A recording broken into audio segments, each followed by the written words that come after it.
참 고마우신 우리 아버지 하나님, 오늘도 우리 귀한 성도님들과 함께 주의 전에 모였습니다. 오늘도 주님을 찬양하고 기도함으로 이 저녁을 맞습니다. 아버지 하나님, 우리 가운데 함께 하시고 주님, 우리 귀한 성도님들 한 분 한 분을 정말 꼭 품어주시고 말씀하여 주옵소서. 예수님의 이름으로 기도합나이다. 아멘. 아멘. 감사하고요. 자리합니다. 네, 감사드리고요. 오늘 우리 하나님 말씀은요, 열왕기상 12장이에요. 열왕기상 12장 25절에서부터 13장 32절, 조금 어색하죠? 조금 이상하게 한 것 같은데 사실은 그렇게 어려운 내용은 아니에요. 오늘은 스토리가 있어서 그렇게 어렵지 않습니다. 우리가 잘 아는 대로 하나님께서 이제 그 솔로몬 그리고 그 아들 르호보암 때 와서 하나님 이제 나라를 둘로 이렇게 나뉘게 하잖아요. 사실은 솔로몬의 이제 하나님 앞에 그 범죄 때문에 그렇게 됐는데, 그때 하나님이 찾아갔던 사람 중에 하나가 이제 여로보암입니다. 사실 여로보암은 뭐 성전에서 일을 하던 사람이거든요. 그렇게 유명한 사람도 아닌데 하나님이 그를 택하셨어요. 그리고 왜 르호보암의 때 와서 나라가 둘로 나뉠 수밖에 없고 왜 여로보암에게 열지파를 하나님이 이렇게 붙여주시는지에 대해서 그 이유를 잘 설명을 해주셨어요, 이미. 그러니까 여로보암은 왜 나라가 둘로 나뉘었는지를 누구보다도 그 이유를 잘 아는 사람입니다. 그렇다면 여로보암 입장에서는 어떻게 해야 됩니까? 누구보다도 자기는 하나님을 잘 섬겨야 하는 거죠. 그것이 사실은 여로보암이 해야 할 일인데, 정말 온전히 하나님의 뜻을 쫓고 하나님의 말씀을 쫓아서 순종을 하면 하나님이 아마 여로보암을 통해서 크게 축복하시고 아마 다윗 이상으로 하나님이 이렇게 세워주셨을 수도 있지 않았을까, 축복하실 수 있지 않았을까. 그런 각오가 있었겠죠. 여로보암에게 뭐 그런 마음이 없었을까요? 아마 우리에게 그런 일을 맡기면 그렇지 않을까요? 누구든지 처음 사명을 맡으면, 직분을 맡고 직임을 맡으면 각오가 새롭잖아요. 그죠? 누구든지. 여로보암도 그랬을 거예요. 근데 막상 딱 지도자가 되고 나니까 당장 눈앞에 현실이 이제 걱정인 거죠. 이 국정을, 이 나라를, 이 백성을, 이 왕권을 이거 어떻게 지켜야 될지 정말 문제가 된다. 북왕국의 딱 지도자가 되고 보니까 염려와 걱정이 얼마나 많은지 몰라요. 근데 그 중에서 가장 큰 염려 걱정이 뭔지 아세요? 예루살렘 성전이 문제인 거예요. 왜냐하면 이스라엘 민족은 어쨌든 하나님의 선민이기 때문에 북왕국으로 열지파가 갈라졌지만, 북쪽으로 이제 왔지만, 그러나 이 사람들은 1년에 적어도 3번 이상은 예루살렘 성전으로 가야 하잖아요. 가서 절기를, 제사를 드려야 되는데 예루살렘이 남왕국 유다에 있단 말이죠. 자기는 북쪽으로 왔는데 백성들과 함께. 자, 그런데 이제 백성들이 제사 때문에, 예배 때문에 한 번 가고 두 번 가고 이러다 보면 마음을 빼앗길 것 같고, 그러다 보면 도로 다 돌아서서 도로 내려갈 것 같고, 그러면 자기는 망할 것 같고, 이런 두려움이 덜커덕 오게 된 거죠. 오늘 그런 내용이에요, 여러분. 근데 사실은 참 사람이 처음을 생각을 잘해야 되는 것 같아요. 우리도 마찬가지고요. 처음 받은 은혜를 우리가 잊지 않아야 되는데, 정말 나의 나된 것 하나님의 은혜다. 맞아요? 그런데 사람이 참 이 간사해요. 뭐 조금 속된 말로 화장실 갈 때하고 나올 때하고 다르듯이 그래요. 정말 여로보암이 자기가 하나님이 자기에게 맡겨서 자기가 지금 이런 북왕국의 지도자가 된 것을 기억을 했다면, 정말 나의 나된 게 하나님의 은혜잖아요. 그러면 누구한테 잘 보여야 되는 겁니까?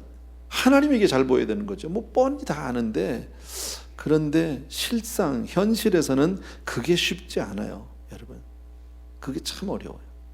이게 남 얘기 아니에요, 여러분. 우리도 정말 하나님의 은혜로 살아야지 막 이러는데, 갑자기 뭐 비즈니스를 열어야 된다든지, 뭐 누구를 만나야 된다든지, 꼭 내가 만날 이 사람을 안 만나면 안 될 것 같고, 뭐 그런 일들이 있을 수 있잖아요. 그럴 때 예배를 쉽게 포기해버리는. 금년 연초를 시작하면서 우리가 이제 몇 가지 결단들을 했죠, 그죠? 그래서 억지로 막 결단도 시키고 성경도 읽자, 막 예배도 참석하자. 근데 안 나오는 사람 끝끝내 안 나와요. 안 돼요. 처음에 작정을 해서 한두 번 나오다가 금방 또 안 나오는 분들 많아요. 그냥 부담만 가지고 있죠, 부담만요. 매주 와서 이렇게 뭐 예배 때, 수요 예배 때, 혹은 새벽 예배 때 자기가 처음에 약속한 대로, 약정한 대로 이렇게 나올 수 있으면 참 좋은데, 하다 보니까 현실하고 이제 부딪히는 거예요.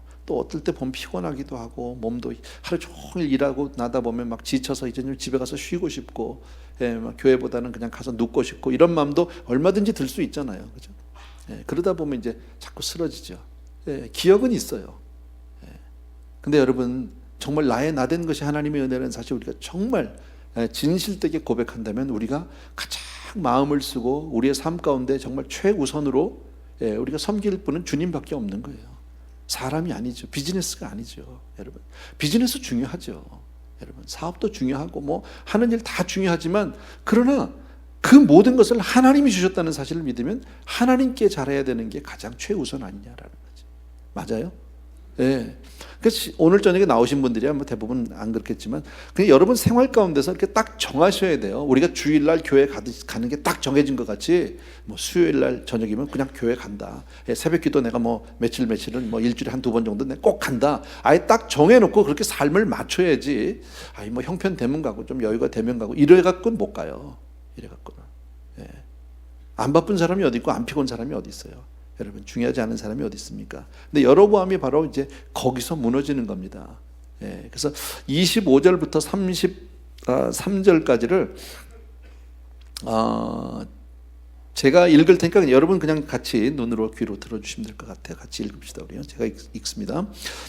여로보암이 에브라임 산지 세겜에 건축하고 이제 거기서 살며 또 거기서 나가서 분우엘을 건축하고 그의 마음에 스스로 이르기를 나라가 이제 다윗의 집으로 돌아가리라. 아까 말씀드린 대로 야 이거 백성들이 전부 이제 다윗의 집으로 남왕국으로 다 가버리겠구나 이런 불안함이 들은 거죠. 27절 만일 이 백성이 예루살렘에 있는 여호와의 성전에 제사를 드리고자 하여 올라가면 이 백성의 마음이 유다 왕 된 그들의 주 르호보암에게로 돌아가서 나를 죽이고 유다의 왕 르호보암에게로 돌아가리로다 하고 이에 계획하고 두 금송아지를 만들고 무리에게 말하기를 너희가 다시는 예루살렘에 올라갈 것이 없도다. 이스라엘아 이는 너희를 애굽 땅에서 인도하여 올린 너희의 신들이라 하고 하나는 베델에 두고 하나는 단에 둔지라. 이 일이 죄가 되었으니 이는 이 백성들이 단에까지 가서 그 하나에게 경배함이더라. 그가 또 산당들을 짓고 레위 자손 아닌 보통 사람으로 제사장을 삼고 8째 달 곧 그 달 15째 날로 절기를 정하여 유다의 절기와 비슷하게 하고 제단에 올라가되 베델에서 그와 같이 행하여 그가 만든 송아지에게 제사를 드렸으며 그가 지은 산당의 제사장을 베델에서 세웠더라. 그가 자기 마음대로 정한 달 곧 8째 달 15째 날로 이스라엘 자손을 위하여 절기로 정하고 베델에 쌓은 제단에 올라가서 분향하였더라.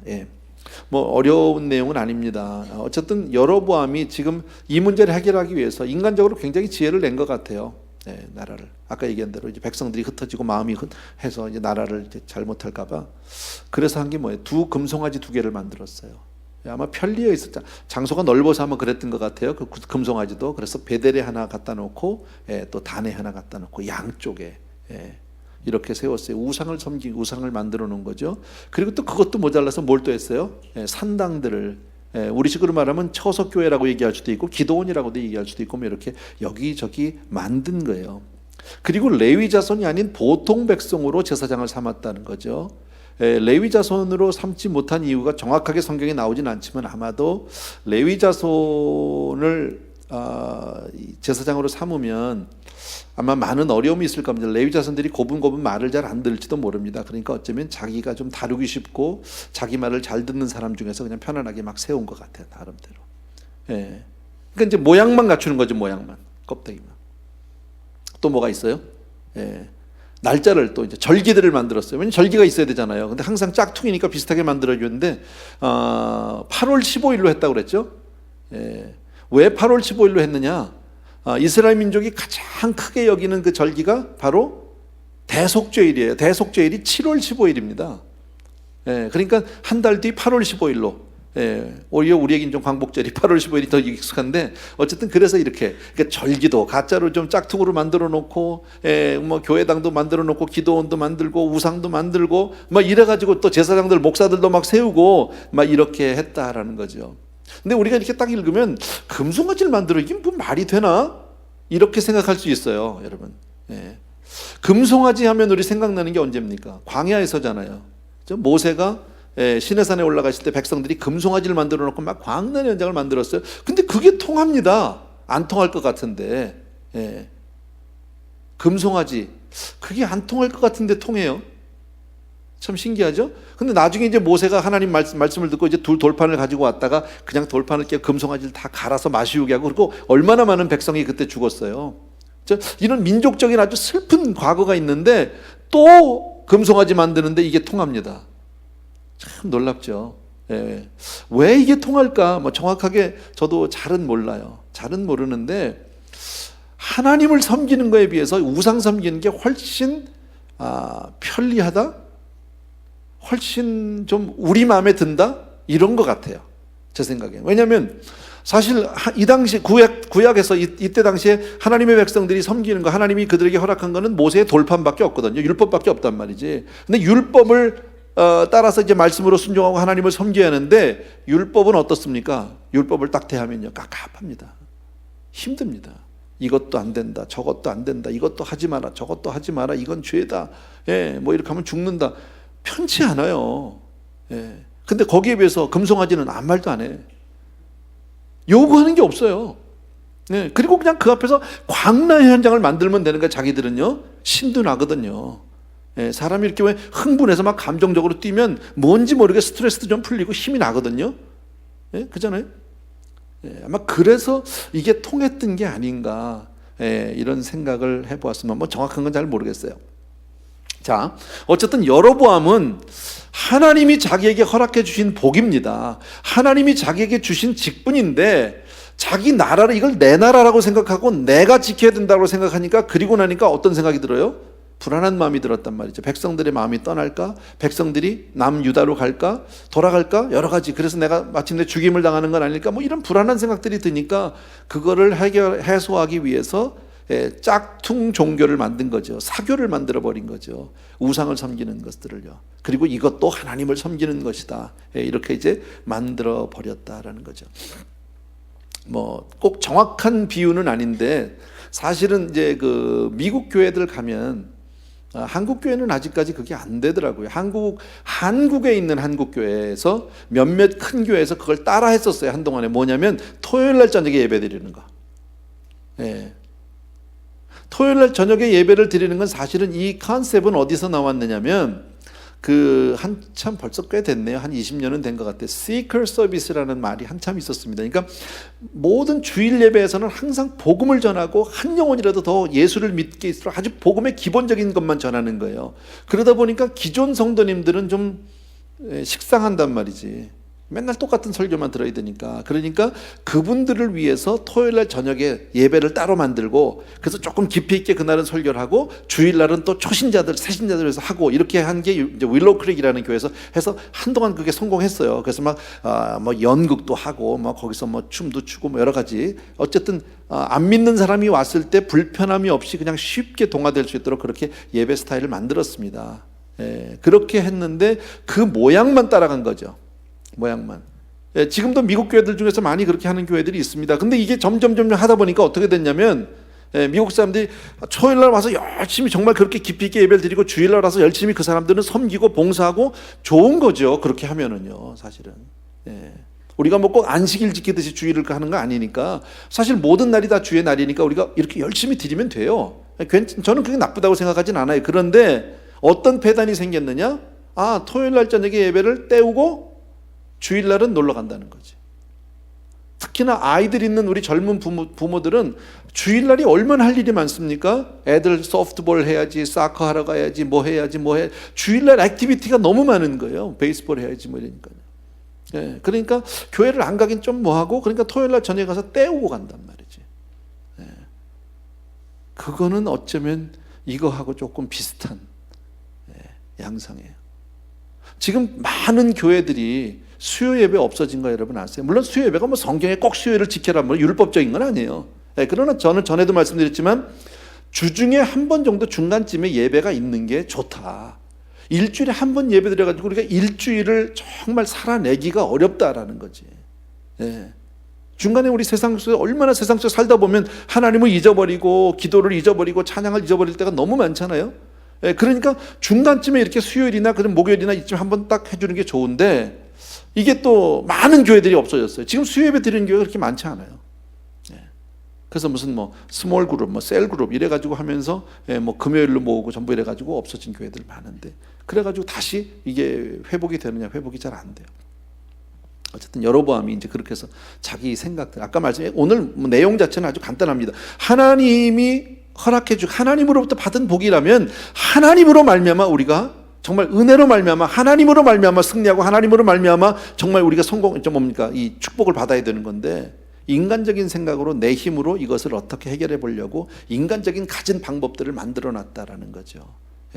13장 1절 이하에 제가 또 읽을게요. 보라 그때에 하나님의 사람이 여호와의 말씀으로 말미암아 유다에서부터 베델에 이르니 마침 여로보암이 제단 곁에 서서 분향하는지라 그랬죠.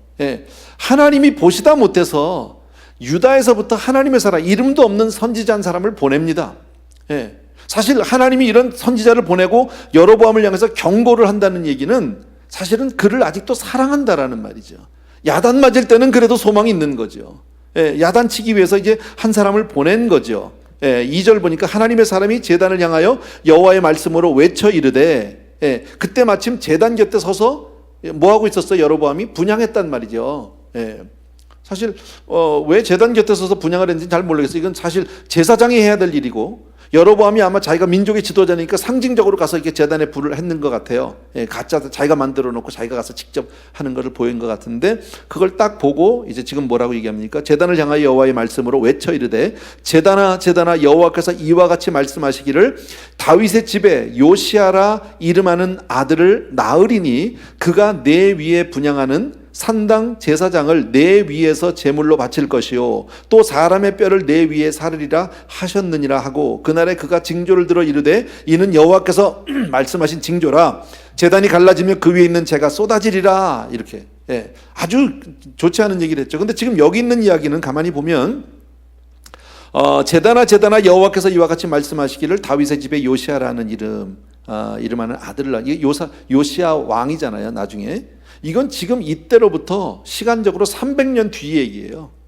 예언이 300년 뒤의 예언이죠. 근데 지금 여로보암이 가서 열심히 자기 나름대로 뭐 신령한 척하고 예배를 드리고 있는데 분향을 하고 있는데 와서 너는 망했다 그 얘기죠. 앞으로 요시아라는 사람이 와서 이제 제사장들을 다 불태우고 뼈들을 불사를 것이고 그리고 이 제단은 무너지고 재는 쏟아지리라 뭐 막 이렇게 얘기한 거죠, 여러분.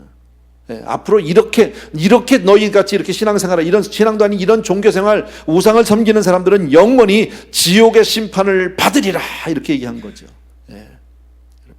이거 하나님의 말씀이죠. 하나님이 보냈어요. 여러분 하나님을 떠나서 우상을 섬기는 삶이 지금 당장은 잘 되는 것처럼 보일 수 있어요. 그러나 그것은 자신은 물론 앞으로 내 후손들까지도 다 멸망시키는 길입니다. 여러분 절대 잘 되지 않습니다. 지금 세상에서 잠깐 성공한 것 같습니다. 하나님을 떠나서 잠깐 그저 내가 하나님을 이용하고 잠깐 떠나서 내 세상적인 방법으로 잘 살 때 잘 될 수 있어요. 비즈니스가 잘 될 수도 있고 돈도 벌 수도 있고 뭐 거기다 더 건강할 수도 있습니다. 그러나 오래 안 갑니다. 여러분 실제로는 지옥의 불구덩이로 지금 가고 있는 것이다라는 거죠. 여러분 보이는 세상 잠깐입니다. 잠깐입니다. 여러분 부자와 나사로 얘기 잘 아시잖아요. 부자 대단한 사람 아닙니까? 근데 성경에 보면 부자는 이름도 안 나와요. 당대에는 부자는 다 아는 사람이고 우리같이 뭐 이건희 뭐 그렇게 할 거 아닙니까? 그죠? 근데 지나고 나니까요 나사로 거지는 이름을 아는데 당시에는 몰랐겠죠. 그래서 성경에 보니까 거지는 나사로라고 이름이 있어. 근데 부자는 이름도 없어. 여러분 세상에 사는 것도 우리가 무시할 수는 없겠지만 둘 중에 한 가지 삶을 택해야 한다면 어떤 삶을 택해야 합니까? 우리는 물어보나 마나죠. 여러분 이 세상을 다 드리더라도 이 세상에서 다 내가 모든 것을 포기하고 희생하더라도 천국 가야죠. 아멘입니까 여러분? 물어보나 마난 거죠. 이건요 정말 우리 기억해 주셔야 합니다. 세상에 잠시 잠깐 누리는 이 육신의 어떤 그 세상의 권력 권세를 누리기 위해서 영혼을 버린다, 하나님을 속인다, 이거는 정말 안 되는 것이다. 제단이 갈라지며 그 위에 재가 쏟아진다. 그 얘기는 뭡니까? 네가 지금 열심히 제사 드리고 있지만 그 제단이 갈라진다는 것은 바로 그런 제단은 하나님이 인정하지도 않고 받지도 않으신다. 여러분 그 얘기를 들으니까 여로보암이 열받죠. 내가 만들어놨는데, 내가 지금 예배를 드리고 있는데. 4절 보십시오. 여로보암 왕이 하나님의 사람이 베델에 있는 제단을 향하여 외쳐 말함을 들을 때에 제단에서 손을 펴며 그를 잡으라 하더라. 그를 향하여 편손이 말라 다시는 거두지 못하며. 우리 뭐 다 아는 내용. 여로보암 화가 나니까 저놈 잡으라 그랬는데, 저놈 잡아라 했는데 이게 안 들어오는 거야. 이게 말라가지고 뻣뻣해지고. 얼마나 놀랐어요. 그랬더니 5절에 보니까 하나님의 사람이 여호와의 말씀대로 보인 징조대로 제단이 갈라지며 재가 제단에서 쏟아진지라. 그대로 되어졌단 말이에요. 제단이 갈라지고 거기서 막 쏟아지죠. 왕이 6절 하나님의 사람에게 말하여 이르되 청하건대 너는 나를 위하여 내 하나님 여호와께 은혜를 구하여 내 손이 다시 성하게 기도하라. 하나님의 사람이 여호와께 은혜를 구하니 왕의 손이 다시 성하도록 전과 같이 되니라. 정말 감사한 거죠. 날 위해서 기도 좀 해달라고, 날 좀 이 손 좀 고쳐달라고 그랬더니 선지자가 기도하니까 다시 손이 고쳐졌다. 지금 그 얘기죠. 여러분, 이때 여로보암은 회개했어야 하는 거지. 이때 돌아섰어야 되는 거죠. 이때라도. 그죠? 아이고 내가 잘못했습니다. 하나님 나를 용서해달라고. 내가 정말 잘못했습니다.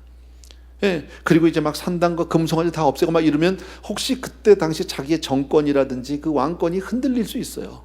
어쩌면 쫓겨날 수도 있어요. 그러나 그로 말미암아 그때부터 하나님 확 붙들면 그로 말미암아 여로보암과 자기의 후손들과 백성들은 살 수 있었어요. 하나님이 다시 그들을 붙잡아 주시고 은혜를 주셨을 줄 믿습니다. 그런데 안 했거든요. 회개하지 않았어요. 당장 그냥 그 위기를 모면하고 나니까 그 마음 싹 없어져 버렸어요. 여러분, 하나님이 주신 기회지요. 사실은 하나님께서 이 선지자를 보냈고 거기서 그런 손이 마르는 이런 그 체험이 있었다는 것은 하나님이 아직도 여로보암에 대한 그 하나님의 마음이 있는 거잖아요. 그에게 주신 기회잖아요. 근데 그 기회를 여로보암은 놓쳤어요. 그러니까 하나님은 우리를 심판하실 때 한 번에 하지 않으세요. 분명히 경고가 있어요. 몇 번씩 있어요. 개인적으로도 여러분 아마 크고 작게 경험하셨을 거예요. 그런 일들을요. 그렇죠? 무슨 일들이 있어서 하나님께 내가 뭐 매를 맞았습니다. 쉽게 말하면 이럴 때도요, 금방 매 맞는 게 아닙니다. 여러 번 사인이 있습니다. 사람을 통해서 오든지 환경을 통해서 어떻게 오든지 하나님이 내 마음에 찔림을 주시든지 사실 여러 가지로 나에게 사인을 주세요. 그런데 돌아서지 않으면 하나님은 마침내 정말 정말 그 심판을, 하나님의 심판을 행하실 수밖에 없다라는 겁니다. 7절 보십시오. 왕이 하나님의 사람에게 이르되 나와 함께 집에 가서 쉬라. 내가 내게 예물을 주리라. 굉장히 참 고마워서 하는 얘기 같은데 사실은 여기서 누구한테 감사해야 되는 거예요? 하나님께 감사해야 되는 거예요. 사람이 문제가 아닌 거예요. 지금요. 참 잘못하는 거죠, 여러분. 여로보암은 선지자에게 여로보암이 선지자에게 뭐라 우리 집에 함께 가서 내가 선물도 주고 예물을 주겠다고. 근데 그 밑에 보게 되면 8절에 하나님의 사람이 왕께 대답하되 왕께서 왕의 집 절반을 내게 준다 할지라도 나는 왕과 함께 들어가지도 아니하고 이곳에서는 떡도 먹지 아니하고 물도 마시지 아니하리니 이는 곧 여호와의 말씀이 내게 명령하여 이르시기를 떡도 먹지 말며 물도 마시지 말고 왔던 길로 되돌아가지 말라 하셨습니다. 한번 따라합시다. 왔던 길로 되돌아가지 말라. 그 밑에 성경 있으면 줄 쳐놓으세요. 하이라이트. 왔던 길로 되돌아가지 말라. 굉장히 중요한 말씀입니다. 왔던 길로 절대 돌아가서는 안 됩니다. 여러분, 잠시 전에도 말씀드렸지만 여로보암은 먼저 회개의 기회를 주신 하나님께 감사했어야 합니다. 돌아섰어야 합니다. 선지자가 아니었습니다. 근데 눈에 보이는 사람이 보이기 시작한 거죠. 여러분, 그리고 나서 뭐라고 그렇게 하니까 선지자가 나는 절대 안 간다. 제 집안의 절반을 줘도 안 간다. 마시지도 먹지도 않는다. 왜 하나님이 절대 하지 말라고 그랬다. 왔던 길로 가지 말라고 그랬다. 여러분, 이것은 왔던 길로 다시 가지 말라는 것은 여로보암을 위한 행동 예언입니다. 왔던 길로 가지 마라. 네가 지금 왔던 그 길로 돌아가면 안 된다. 그 얘기죠. 지금 이것은 선지자에게 하신 말씀이죠. 선지자 자신에게도 너도 그 길로 가면 안 된다. 돌아가지 말라. 백성들에게 우리 모두에게 하신 얘기입니까? 지금 우리가 왔던 그 길로, 세상의 길로 다시 돌아가서는 안 된다라는 겁니다. 여러분, 우리가 예배를 드리고 나면 정말 하나님의 길로 나가야 될 줄로 믿습니다. 그런데 결국 여로보암은 왔던 길로 도로 간 거예요, 안 간 거예요? 도로 갔어요. 결과가 뭐예요? 망했어요. 그래서 이제부터 구약에 계속 끊임없이 나오는 건 뭐냐면 여로보암의 죄, 여로보암의 죄, 여로보암의 죄라는 얘기가 계속 나옵니다. 하나님이 너무너무 미워하셨던 죄입니다. 사실 무슨 여로보암이 무슨 뭐 살인 강도 뭐 이런 걸 한 게 아닙니다. 그런데 하나님이 보실 때 하나님께로 돌아서지 못하고 다시 돌아오지 못하고 다시 그 길로 갔다라는 거죠. 회개하지 못했다 그 얘기 다시 말씀드리면요. 하나님이 세운 사람도 하나님의 길을 떠나면 망합니다. 당연한 거죠. 여러분, 하나님이 특별히 사랑해서 세워줬다고 예외 없다라는, 여러분. 사울 왕도 그랬잖아요.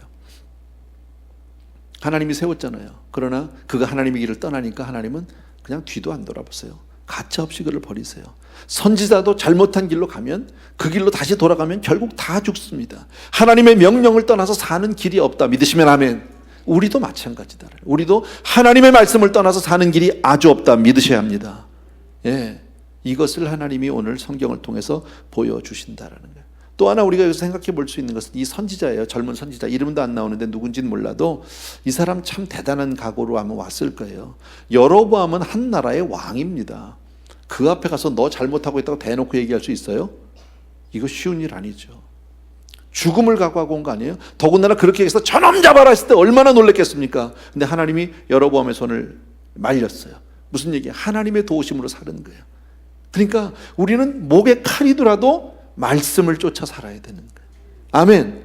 여러분, 세상이 변했다고 타협하면 안 된다라는 거예요. 성경 말씀대로 우리가 살아야 하는 거예요. 성경 말씀대로. 근데 사실 우리가 삶 가운데서 얼마나 많은 경우에 내 나름대로 복음을 흐리게 하고 타협하는 경우들이 얼마나 많은지 몰라요. 하나님이 다 아시지 뭐. 하나님이 이 정도는 뭐 다 이해하시겠지. 그건 자기 생각이죠. 성경은 그렇게 얘기 안 합니다. 여러분, 참 얼마나 무서운 얘기인지 모릅니다. 예외 없다라는 거죠, 여러분. 자, 그랬는데 그 성경 규절을 계속 보면 10절에 이에 다른 길로 가고 자기가 베델에 오던 길로 되돌아가지 아니하더라. 이건 아까 얘기한 대로 행동예언이죠. 왔던 길로 돌아가지 말라. 왔던 길로 가지 말라. 자, 11절부터 저하고 조금 우리 교독을 했으면 좋겠습니다. 제가 먼저 읽을게요. 베델에 한 늙은 선지자가 살더니 그의 아들들이 와서 이날에 하나님의 사람이 베델에서 행한 모든 일을 그에게 말하고 또 그가 왕에게 드린 말씀도 그들이 그들의 아버지에게 말한지라. 그의 아들들이 유다에서부터 온 하나님의 사람의 간기를 보았습니다. 그가 그의 아들들에게 이르되 나를 위하여 나귀의 안장을 지으라. 그들이 나귀의 안장을 지으니 그가 타고 뒤따라가서 상수리 나무 아래에 앉은 것을 보고 이르되 그대가 유다에서 온 하나님의 사람이냐 대답하되 그러하다. 그가 그 사람에게 이르되 나와 함께 집으로 가서 떡을 먹으라. 대답하되 나는 그와 함께 돌아가지도 못하겠고 그대와 함께 들어가지도 못하겠으며 내가 이곳에서 그대와 함께 떡도 먹지 아니하고 물도 마시지 아니하리니 이는 여호와의 말씀이 내게 이르시기를 내가 거기서 떡도 먹지 말고 물도 마시지 말며 또 내가 오던 길로 되돌아가지도 말라 하셨음이로다.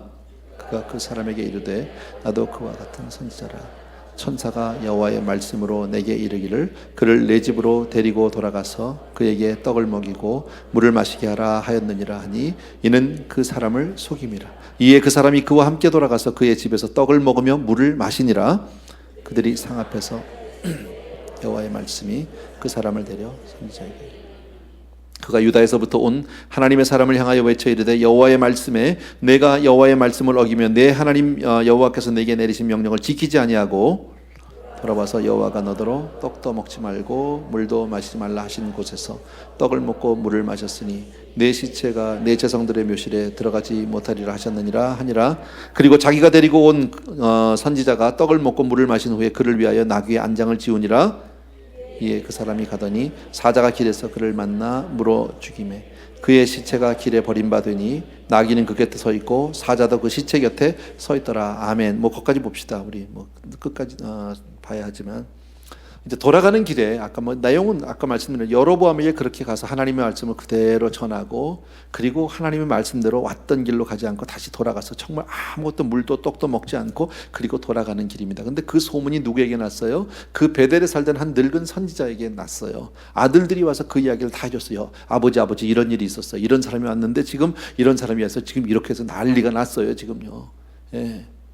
이 이야기를 쭉 해준 거죠. 그랬더니 베델의 그 늙은 선지자가 아들들에게 어디로 갔냐고 방향을 물어보고, 그리고 말과 가지고 가서 이제 그 선지자를 만나죠, 여러분. 예. 그리고 우리 집에 좀 들어오라고, 우리 집으로 오라고. 그러니까 난 못 간다고, 하나님이 가지 말라고 그랬다고, 나에게 주신 말씀은 그리로 돌아가면서는 안 된다. 딱 그랬는데 뭐래? 나도 선지자다. 천사가 내게 와서 이것을 허락했다. 예, 이렇게 하죠. 근데 이거 사실 거짓말이죠. 예, 거짓말이죠. 이 늙은 선지자라고 지금 성경에 돼 있는데, 베델의 늙은 선지자는 좋은 사람일까요? 나쁜 사람일까요? 가짜일까요? 진짜일까요? 성경에 가짜 진짜라는 얘기는 정확히 없어요. 그러나 이 사람이 거짓말한 것. 또 하나는 뭐예요? 베델에 있잖아요. 선지자라고 돼 있는데, 베델에 있는데 여로보암이 베델에다 뭘 만들어 놨어요? 금송아지 만들었는데 아무 얘기도 하지 않았어요. 예. 그러니까 이 사람 하나님의 사람은 아니에요. 근데 속았어요. 왜 속았을까요? 이 젊은 선지자가요. 어쩌면은 영적인 승리를 하고 난 이후에 조금 해이해졌던 것 같아요. 돌아가는 길에.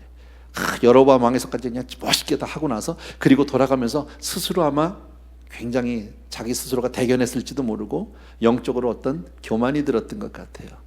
참 그런 거 있지. 영적인 승리 이후에 넘어지기가 너무 쉽다고 그러잖아요. 그 늙은 선지자가 와서 나도 하나님의 천사로부터 말씀을 들었다고, 나도 선지자라고, 우리 집으로 오시라고. 그래서 먹는 바람에 결국 어떻게 됩니까? 돌아가지 못하고 사자에게 죽고 말지요. 근데 사자가 그를 물어 죽였는데, 사자가 그 사람 시체도 건드리지도 않았고 옆에 있던 나귀도 건드리지 않았어요. 배고픈 사자가 아니에요. 그러니까 뭘 할 수 있습니까? 하나님의 말씀을 그대로, 말씀대로 돌아가지 못하면 중간에 네 마음대로 타협하고 네가 속으면 안 된다. 그러니까 우리도 참 신앙생활하면서 정말 정신 똑바로 차려야 된다라는, 여러분, 정신 똑바로 차려야 된다.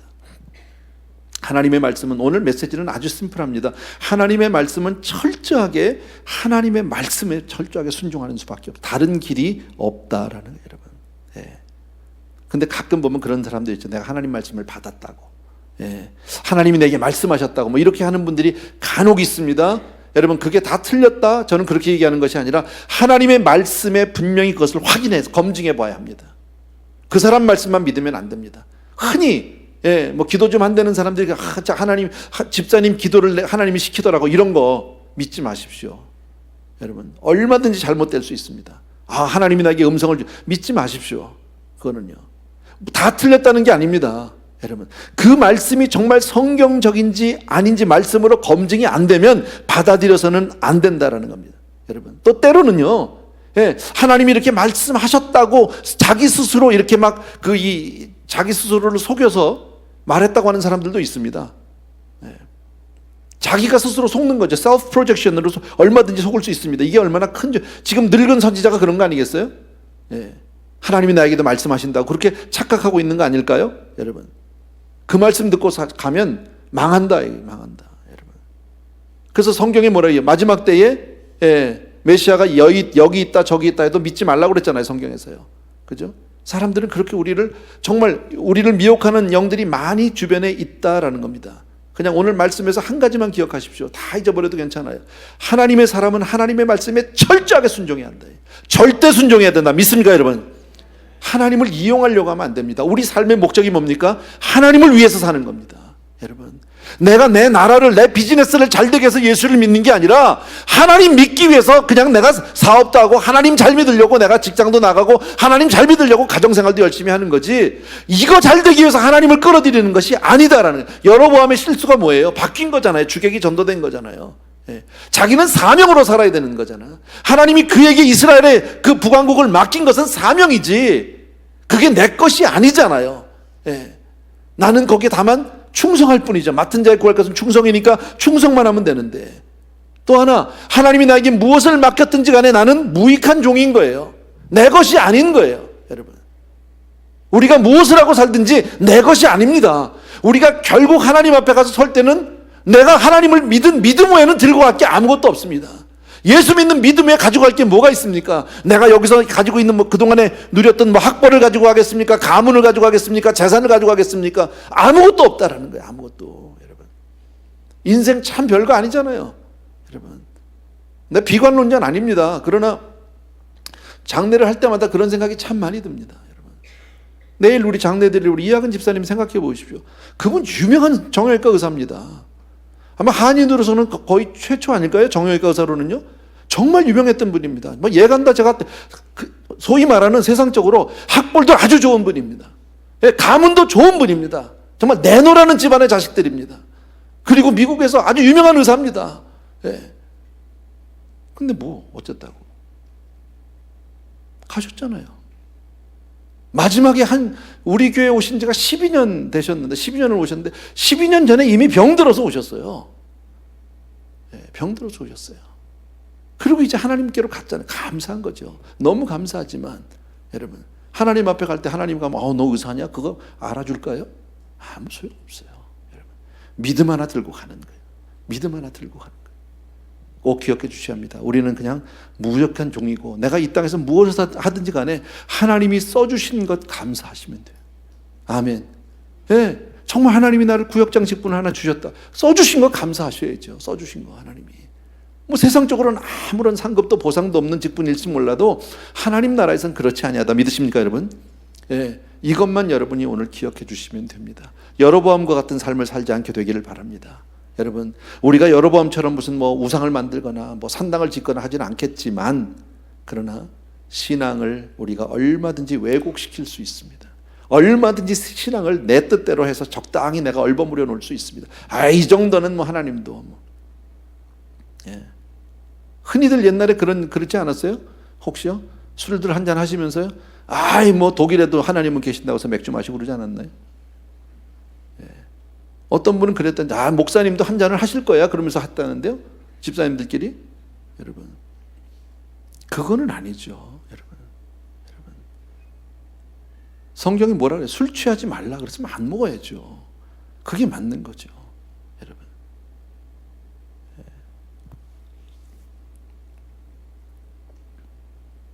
생각도 안 해봤는데 요즘에 뭐 메디컬 마리아나 뭐 이래가지고 뭐 마리아나 지금 문제 뭐 나오고 막 이러잖아요. 갑자기 최청원 집사님이 지난 주일날 저를 막 불러가지고 마리아나에 대해서 성경적으로 혹시 좀 무슨 게 있냐고, 근거가 있냐고. 성경에 뭐 마리아나가 안 나오죠. 갑자기 물어보니까 제가 대답을 못 하겠더라고요. 그래서 좀 제가 찾아보겠습니다. 그래서 이제 여기저기 좀 찾아봤어요. 내용은 간단해요. 뭐 정답이라는 건 아닌데 그 존 파이퍼 목사님이 거기에 대해서 이제 조금 당신의 의견을 써놓은 게 있더라고요. 그래서 그거를 이제 좀 정리를 해서 최 집사님이 아마 그 라디오 무슨 저 쇼에 나가나 봐요. 의사로서 마리아나에 대해서 이렇게 얘기하셔야 된다고. 그냥 아주 간단하게 얘기하면 뭐예요? 뭐 메디컬 마리아나가 어떻다, 이건 뭐 해가 없다, 어쩌고 쭉 써놨지만 아주 기본적으로 우리 크리스천들은 한 가지만, 여러분, 한 가지만 해도 우리 몸이 하나님의 성전이다라는 거지. 거기다가 그거 부으면 되겠어요? 취하게 만들면 되겠냐고. 취하지 말라고 그랬는데, 여러분. 근데 사람들은요, 그건 요새 괜찮은 거예요. 해가 없다고 뭐. 며칠 전에 제가 어느 집사님 만나서 이제 저 이야기를 하는데 그러시더라고요. 요새 LA 다운타운 쪽이 좀 어렵잖아요, 그죠? 막 공장들, 막 봉제 공장들도 어렵고 의류업도 많이 어렵고 그래요. 근데 그 빈 공장들, 큰 자리들 이거를요 리스를 한답니다. 건물을요, 크게요. 돈도 많이 주고 한대요. 그래서 그걸 왜 사냐고. 공장들 다 망해 나가고 뭐 그냥 빈 공장이니까 뭐 봉제 공장이니까 아주 허름하잖아요. 그거 왜 그렇게 큰 장소가 필요하냐고 그랬더니 거기다 마리아나 재배한답니다. 실내에서 자란다는데요. 마리아나는요, 햇빛이 필요 없다는데요. 건물 안에서 잘 자랄 수 있답니다. 돈을 어마어마하게 번다는 거지, 그걸로. 다 돈 벌겠다고 지금 그 짓들 하고 있는 거 아니에요, 여러분? 돈 벌겠다고. 지금 앞으로 이게 지금 통과돼서 이제 나오면요, 우리 무슨 일이 벌어질지 모릅니다. 오늘 아침 신문에 보니까 그런 것도 나왔던데요. 술은 마시면은 뭐 알코올 측정 뭐 있잖아요. 뭐 도가 있잖아요. 얼마 이상 나면 이제 뭐 음주운전으로 잡아가는데 마리아는 그런 게 없어요. 기준이 없어. 완전히 다 돌아서 미쳐서 돌아다녀도 잡을 수도 없어. 저도 작년에 사고 났을 때 저를 와서 받은 그 청년이 마약에 취해서 저를 와서 그냥 뭐 백몇십 마일로 와서 달려서 받은 거 거의 갈 뻔했잖아요. 예. 그리고 보상도 하나도 못 받았어. 보험도 없어. 그래서 이제 뭐 재판도 하고 그랬대요. 예, 재판도 하고 뭐 그래서 나는 가보진 않았는데, 근데 뭐 법원에서 저한테 이제 돈을 주라고, 피해 보상금을 주라고, 한 달에 30불? 왜 웃어요? 30불을 20년이나 주라고 그랬는데, 근데 딱 3번 왔어, 3번. 나 처음에 그게 무슨 돈인지 몰라가지고요, 이름도 모르는데 30불짜리 체크가 온 거야. 이게 캐셔스 책이 왔어. 나는 도무지 모르는 사람인데, 이게 내가 이 사람 모르는 사람 돈을 받을 수가 없잖아요. 근데 그것 때문에 얼마나 고생했는지 아세요? 은행 막 찾아가고. 예, 그래서 막 물어봤어요. 뱅크 오브 아메리카 갔더니 뭐 이 지점이 아니다, 저 지점이 아니다 해가지고 마지막에 저기 찰스월스 어디더라고요, 지점이. 그 갔어. 이게 너희가 발행한 게 맞냐? 그러니까 맞대. 예, 그래서 이 사람이 누군지 내 인포메이션을 받자. 내가 근데 개인 정보를 줄 수 없대. 헛수고했지 몇 달 동안. 무슨 돈인지를 몰라가지고 내가 남의 돈을 30불을 그게 결국 그거들 알아보니까 그거더라고요. 그러니까 교통사고 내서 30불씩 20년 되게 많아 보이지만 얼마 안 돼요. 다 계산해 보십시오. 예. 예, 근데 딱 3번 오더니 안 와. 그거 어떻게 해? 나 누군지도 모르는데 뭐 내가 그렇다고 뭐 그걸 쫓아가서 내놓으라고 그래서 뭐 그만이야, 여러분. 뭐 보상금 얘기를 하려는 게 아니라, 예, 그렇단 말이에요. 앞으로 얼마나 우리가 무서운 세대 사는지 몰라요. 세대를 탓하기 전에 우리가 믿음으로 정말 잘 서야 합니다. 우리 자녀들 믿음으로 반듯하게 키워주셔야 합니다. 믿습니까, 여러분? 예, 부탁드립니다. 오늘 이 말씀 아주 뭐 본문은 좀 길었지만 그렇게 어렵지 않은 말씀입니다. 우리 찬송 하나 드리면서 기도 좀 하는 시간 가집시다. 우리 내가 매일 기쁘게 순례의 길 행하면이죠. 우리 박수하면서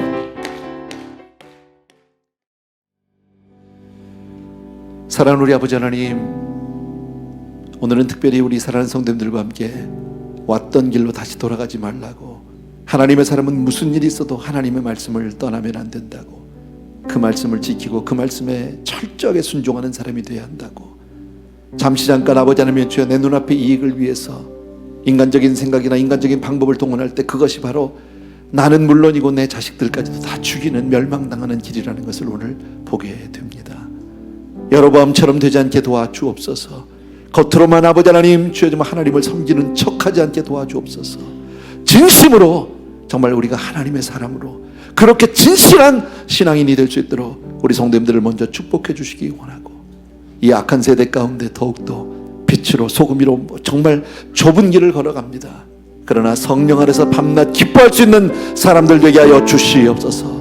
우리의 힘으로 할 수 없어 주 앞에 간구합니다. 우리 성도님들이 오늘 저녁에 기도한 이 모든 기도 제목 주님 받으시고 하나님 정말 가장 선하고 복된 길로 인도하실 뿐 아니라 응답하여 주시옵소서. 우리 자녀들을 특별히 불쌍히 여기시고 긍휼히 여기시고 주님 저들을 축복하여 주시옵소서. 이 세대를 불쌍히 여겨 주시옵소서.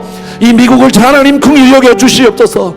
정말 바른 대통령 세워주시기 원하고, 이 나라 정말 아버지 주여 복음으로 세워진 나라가, 청교도 정신으로 세워진 나라가 이렇게까지 타락하고 이렇게까지 무너집니다. 아버지여 다시 한번 아버지 하나님을 회복시켜 주시옵소서. 부흥의 불길이 일어나게 하여 주시옵소서. 이제는 우리 주 예수 그리스도의 은혜와 하나님 아버지의 극진하신 그 사랑하심과 성령님의 오늘도 기름 부어 축복해 주신 놀라운 은혜가 다시 한번 왔던 길로 돌아가지 아니하고 오직 하나님 말씀에 철저하게 순종하기로 다시 한번 마음을 정한 사랑하는 성도님들을 위해 이제로부터 영원토록 함께 계실지어다. 아멘.